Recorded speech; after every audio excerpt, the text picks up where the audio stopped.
ሰላም ውድና የተከበራችሁ የእድል ቤተሰቦች በያላችሁበት የእግዚአብሔር ሰላም ይብዛላችሁ። ውድ ቤተሰቦቼ ብዙ ጊዜ ቪዲዮ መጥቻ አላውቅም። ዛሬ ቪዲዮ መጥቻለሁ። ከአሁን በኋላ ቪዲዮ እንገናኛለን። አዳዲስ ታሪኮችን በጣም የስደትም የኢትዮጵያም ሁላችሁም ታሪክ ካላችሁ እኔ ሁሌ ስልኬን ባዮ ላይ አስቀምጣለሁ። እዚህ ላይ ሰብስክራይብ ላስቀምጣለሁ። በዛ ስልክ ያላችሁን ታሪክ ሰዎች ይሄን ታሪክ ቢሰሙት ይሄን ጭንቄን ቢካፈሉ ብላችሁ ፈልጉትን ታሪክ በቴሌግራም መላክ ትችላላችሁ። ስልኬን አስቀምጥላችኋለሁ መጀመሪያ ኮሜንት ላይ በዛ እኔ ማግኘት ትችላላችሁ። የፈለጋችሁ ጥያቄ መጠየቅ ከፈለጋችሁ ዛሬ ይዤላችሁ የመጣሁት ደግሞ የአንድ እህታችን የስደተኛ ታሪክ ነውና ይሄ ታሪክ ሁላችሁንም ይመለከታል። በተለይ በስደት ያላችሁ በአረብ ሀገራትም በየትኛውም ዓለም ያላችሁ ይመለከታል ይሄ ታሪክ ማለት ነው። አንድ እህታችን ያለችው አሁን ሳውዲ አረቢያ ነው። ሳውዲ አረቢያ ከድጃ ትባላለች። ሳውዲ አረቢያ የሄደችው በጣም ቆይታ ረዥም ዓመት ሆኗታል። መጀመሪያ ጊዜ ከፋሚሊ ውስጥ አረብ ሀገር ሄደችው እሷ ነች። ልጅ አላት። አንድ ልጇን ጥላ ነው ወደ ስደት ሄደችው። ወደ አረብ ሀገር ስትሄድ ብዙ ዓመት ከሰራች በኋላ ወንድሟ ውሰጂኝ ያለ ያስቸግራት ነበረ። እሱ ደግሞ እሺ በቃ መምጣት ከፈለክ እኔ የምችለውን ነገር አረጋለሁ ሲል እሱ በባህር መጣ። በባህር የሚከፈለውን ወጪ ታውቃላችሁ። በየመን በረሃ ስንት ወር ተጉዞ መጣ ገባ። ሳውዲ ከገባ በኋላ እየሰራ ራሱ እየሰራ የእሷንም ብር ሳይከፍላት እሱ የራሱን ህይወት ማደራጀት ይጀምራል ማለት ነው። ለእሷ ይሄን ሁሉ ብር ከፍላ ያሻገረችውን ብር ሳይከፍል እሱ የራሱን ህይወት ይጀምራል። እዛው ሚስት አግብቶ መኖር ይጀምራል። እየኖረ የተወሰነ ዓመት ልክ እንደኖረ እኔ ሀገሬ ገብቼ ቤት እሰራለሁ ይላታል። እሺ በቃ መስራት ከፈለግማ ወንድሜን ብላ እንደ ማንኛውም እህት የምታደርገውን ነገር 7500 ሪያል ትሰጠዋለች። እሱም ያንን ብር ይዞ ሀገሩ ላይ ቤት መስራት ይጀምራል። ሚስትም አገባ እየኖረ ነው። እሱ የተመቻቸ ህይወት በሳውዲ ላይ እየኖረ ነው። እህታችንም ሰው ቤት እየሰራች ነው።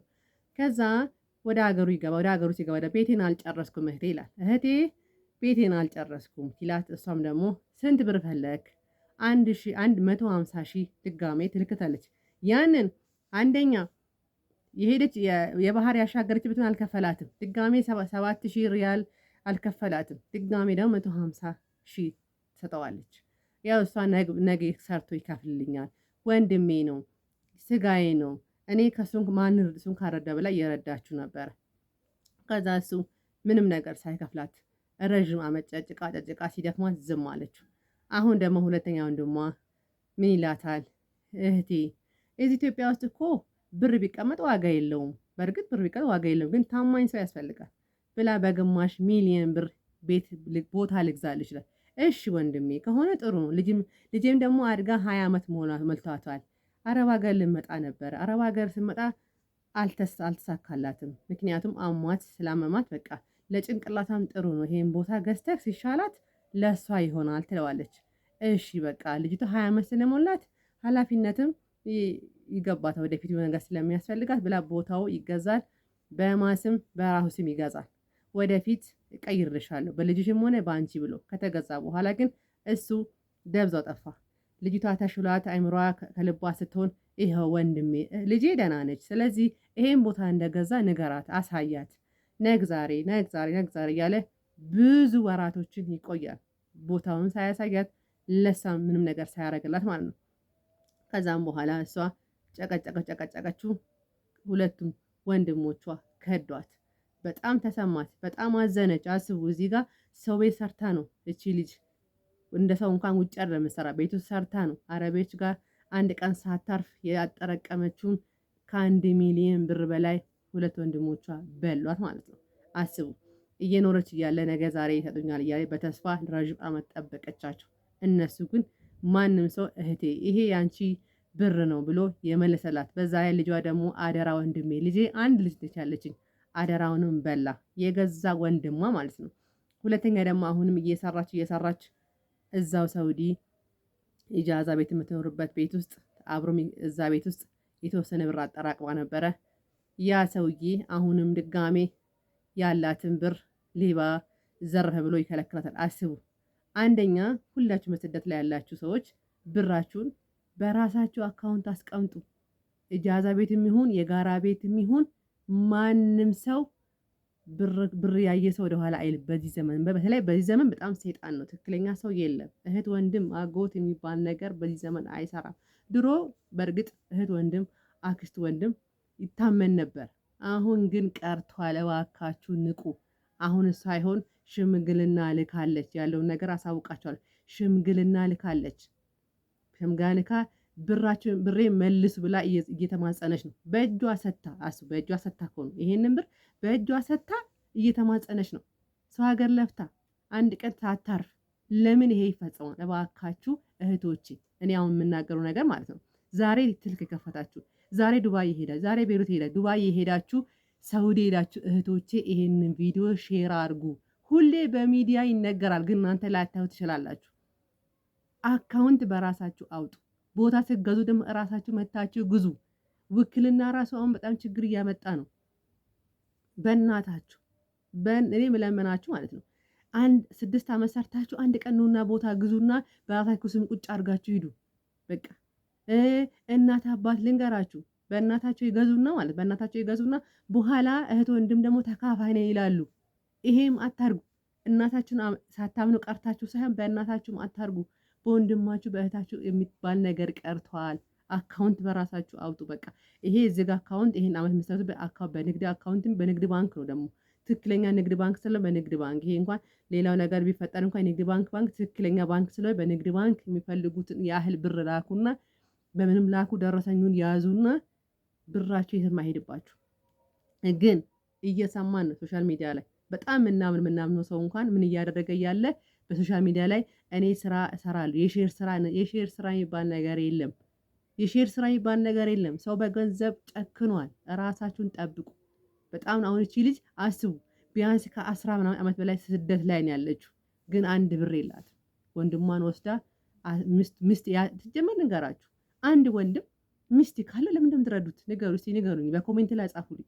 አንድ ወንድም ትዳር ካለ ምን እንደምትረዱት ራሱ ከሚስቱ ሰርታ ከሚስቱ ጋር የተጋቡ እኮ ሰርቶ ለማደግ እንዴ። አንቺ ወንድምሽን እህትሽን ርጂ። መጀመሪያ ራሽን አስቀድሚ። ከዛም በኋላ እህትሽን ወንድምሽን ርጂ። ግን ለራሳችሁ መጀመሪያ አስቀድሙ። እኔ ለራሴ ምን ላስቀምጥ? ስንት ሺህ ብር አካውንት ያለኝ እኔ ነገ ታምሜ በገባ ሜቱ ጋር ነው የማርፈው በሉ። ወንድም እህት፣ እናት፣ አባት ለተወሰነ ጊዜ ነው የሚችላችሁ። ከዛም በኋላ አይችላችሁ።